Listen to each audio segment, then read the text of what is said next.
Ya. Assalamualaikum warahmatullahi wabarakatuh.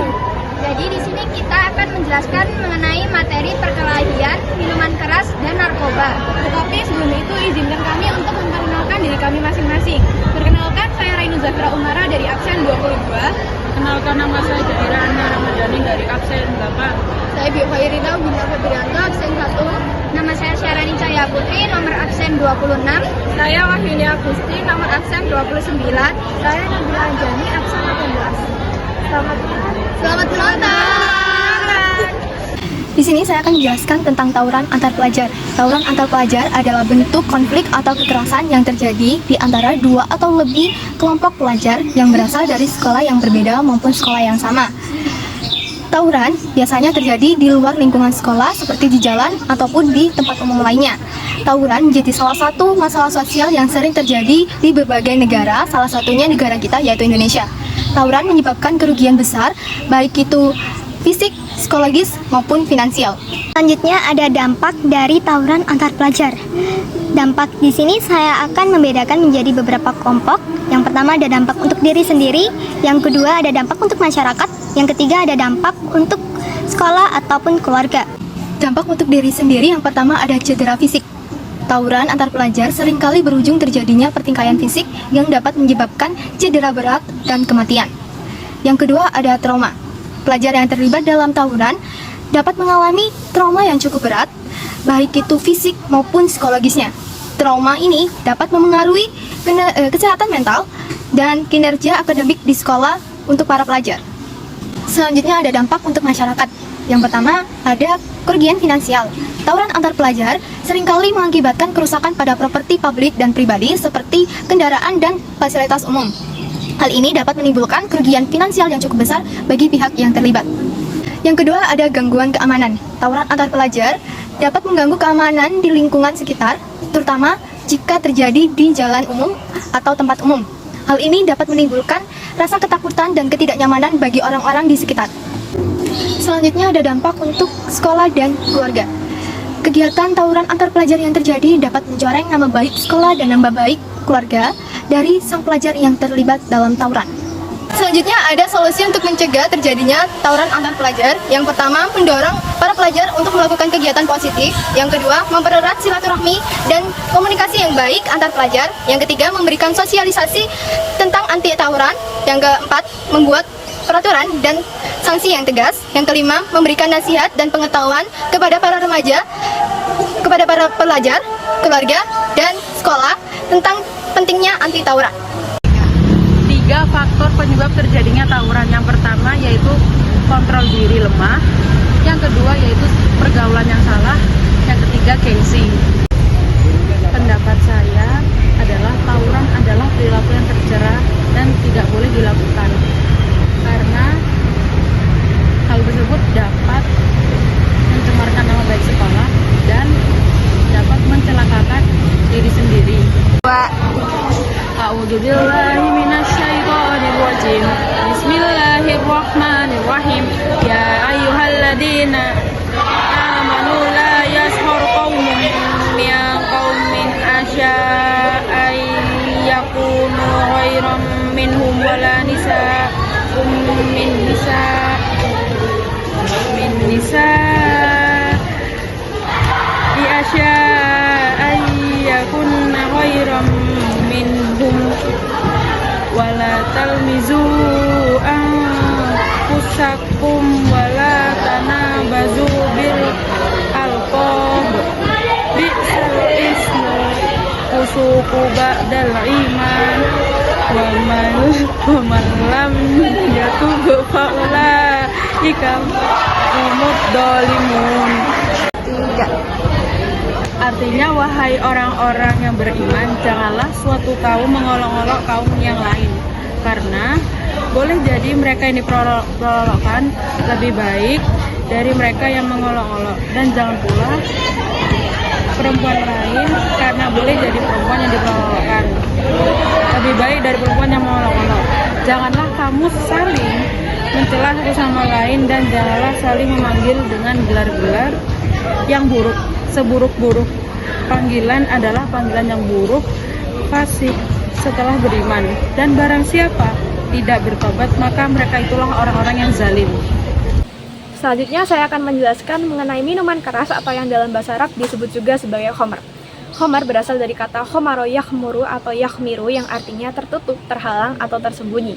Secara terminologi, khamr adalah segala yang memabukkan atau merusak akal sehat. Dampak dari minum minuman keras ini adalah yang pertama, dapat menghilangkan kesadaran sehingga menyebabkan sholat kita menjadi tidak sah. Yang kedua, dapat merusak saraf, gangguan hati, kejang-kejang, atau bahkan meninggal dunia apabila dikonsumsi secara berlebihan.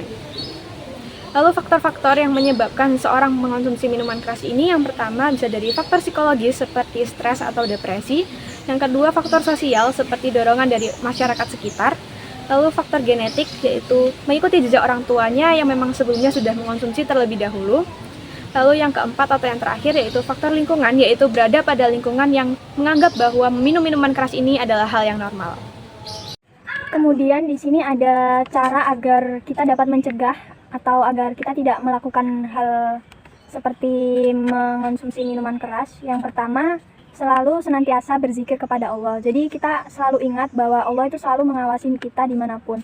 Kemudian yang kedua, berusaha amar ma'ruf nahi mungkar, yaitu mengajak seseorang untuk selalu berbuat baik dan menghindari perbuatan yang jahat. Kemudian yang ketiga, bergaul dengan orang yang baik. Kemudian yang keempat, meyakini bahwa miras itu haram. Jadi kita harus menanamkan pada diri kita bahwa miras itu haram, sehingga kita sangat melarang diri kita sendiri untuk tidak mengonsumsi miras. Kemudian yang terakhir atau yang kelima, memperbanyak istighfar dan selalu mendekatkan diri kepada Allah. Kemudian bagaimana solusinya apabila kita sudah terlanjur meminum minuman keras tersebut atau kecanduan minuman keras tersebut? Yang pertama, kita harus mencari support system. Tentunya support system ini tidak lain yaitu orang tua, karena orang tua itu memang bisa dikatakan sebagai orang terdekat kita yang mampu merubah perilaku kita sendiri. Kemudian yang kedua, mencoba untuk kembali menerapkan pola hidup sehat. Kemudian yang ketiga, menyibukkan diri untuk berkegiatan positif. Kemudian yang keempat, menjalani konseling. Kemudian yang terakhir yaitu rehabilitasi, yaitu memulihkan kembali pikiran kita, perilaku kita, dan pola hidup kita agar menjadi lebih baik. Kemudian ada dalil mengenai materi ini yaitu surat Al-Maidah, surat yang kelima ayat 90 yang berbunyi, ya ayyuhalladzina amanu innamal khamru wal maisiru wal ansabu wal azlamu rijsum min amali syaitani fajtanibu la'allakum tuflihun, yang artinya, wahai orang-orang yang beriman, sesungguhnya minuman keras atau berjudi, menyembah berhala, dan mengundi nasib dengan anak panah itu perbuatan yang keji dan termasuk perbuatan setan. Sehingga dalam dalil ini kita disuruh untuk menjauhi perbuatan tersebut agar kita menjadi orang yang baik dan beruntung. Kemudian ada dalil yang kedua yaitu Quran surat Al-Baqarah, surat yang kedua ayat 219 yang berbunyi, yas'alunaka 'anil khamri wal maisir qul fima ismu kabirum wa manafi'u linnas wa ismu ma akbaru min naf'ima. Khamr dan judi itu memang memiliki manfaat bagi kita, namun di balik manfaat itu ada dosa besar yang nantinya akan kita dapatkan. Kemudian pesan atau pendapat, jadi mengonsumsi khamr ini memanglah kenikmatan yang ada di dunia ini dan memiliki manfaat seperti menghilangkan stres ataupun melupakan pikiran kita mengenai kesengsaraan dunia. Namun hal ini bersifat sementara, sehingga dalam agama Islam ini melarang kita untuk mengonsumsi minuman keras tersebut. Kemudian apabila kita menghindari mengonsumsi minuman keras ini tuh kita tentunya memiliki hikmah. Yang pertama seperti kesehatan tubuh kita itu terjaga, kemudian terhindar dari perbuatan tercela, terhindar dari kerusakan organ tubuh, terhindar dari permusuhan orang lain, dan yang terakhir terjaga pikiran dan hati kita untuk selalu mengingat Allah. Narkoba.